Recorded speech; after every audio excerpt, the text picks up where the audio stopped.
Welcome back, everybody. So, I've been getting a lot of comments asking, how do you do the coloring in Pencil 2D? You know, I got this cool drawing, but I want to color it now. So I figured, well, I might as well make a video about that. That sounds like something cool. The problem is I don't actually have any animations I'm currently working on in Pencil 2D. So I'm sitting around on the couch one night, and I thought, well, with all these YouTube celebrities and everything, maybe I can try doing Jacksepticeye.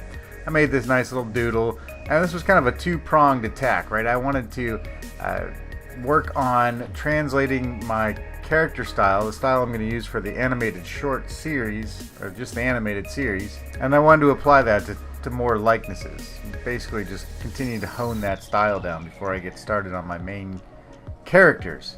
So I drew this picture of Jacksepticeye, and I thought, wouldn't it be kind of fun? We can use his tagline where he's always like, at the beginning of every one of his videos, he's like, Top of the morning to you ladies, my name is Jacksepticeye! So in this video I'm going to take you through this whole process. I gathered reference, I did rough drawings in order to get my timing and posing and everything worked out. I then go in and adjust my timing, adjust some of my arcs, and then I go over my line work just to get like basically a stick person figure of my animation going, so I can further, you know, massage the timing and get all the poses just how I want them. Alright, so I guess that's it. Without further ado, let's just get on with it.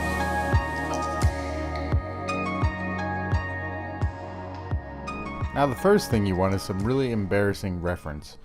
And that's about all that I'm going to show you. But you can take your reference, and your reference is going to give you an idea of like timing, posing, all that good stuff.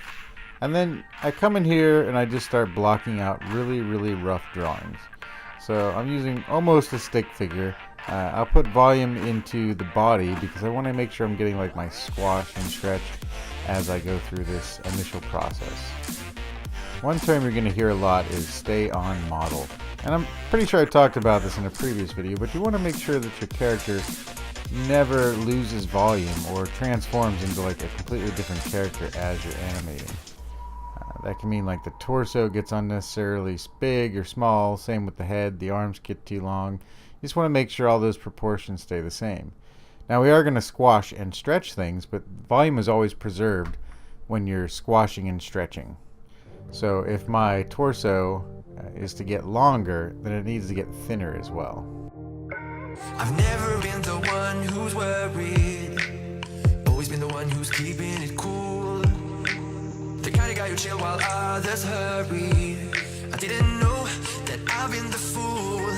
I've been telling lies about something real, but I know love is based on honesty. Kept thinking how real love should feel, knowing that it's not just you, it's me. Cause I was made to be free.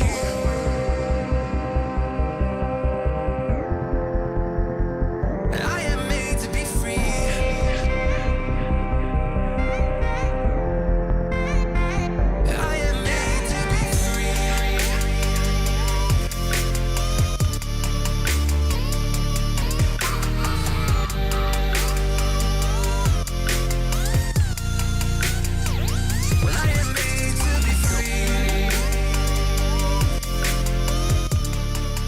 What I'm doing here is pose-to-pose animation.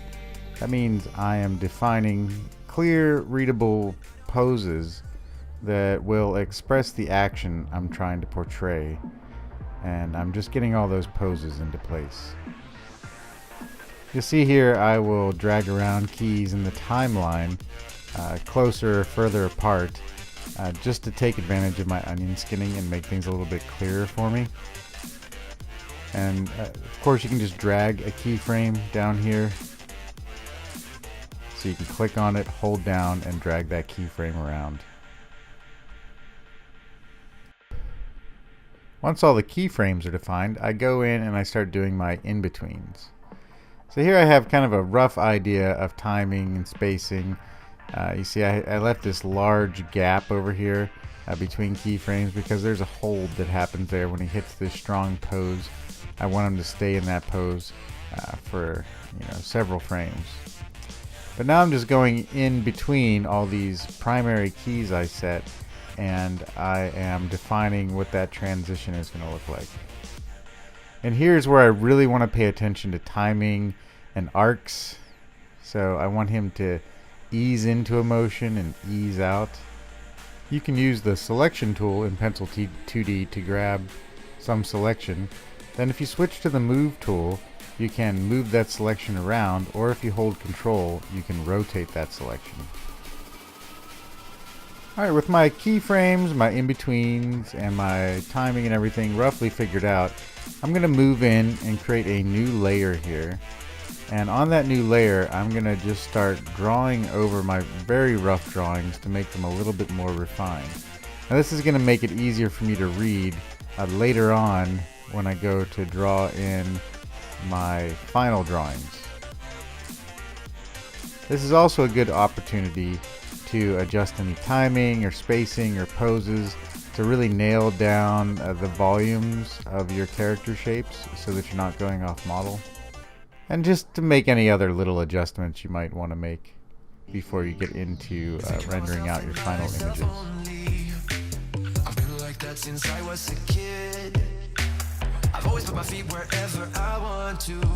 Before I saw who I could be, kept thinking, where did I go wrong? Then realizing where I do come from. What's it how real love should feel, knowing that it's not just you, it's me. 'Cause I was made to be free.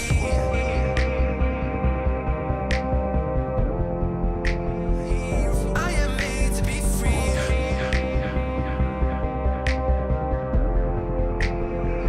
I am made to be free. I am made to be free. I am made to be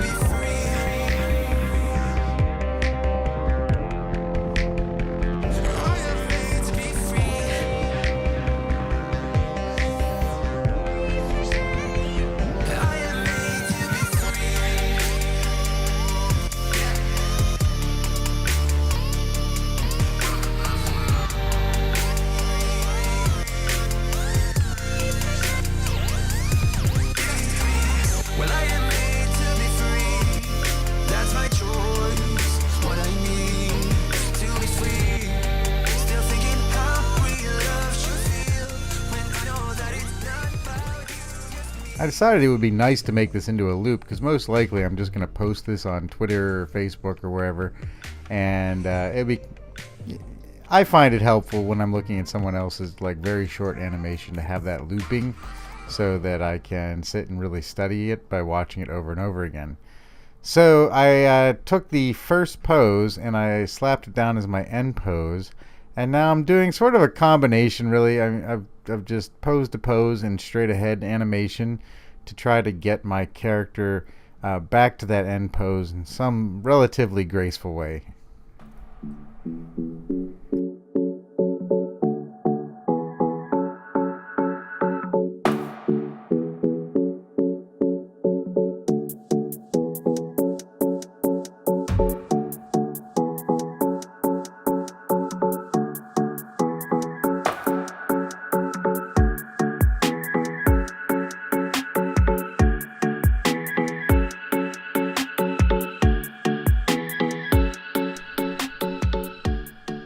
Alright, so I'm feeling pretty happy with this. I'm probably going to make a few more adjustments, but all in all, I feel like I have something that is ready to move on to final drawings and then coloring.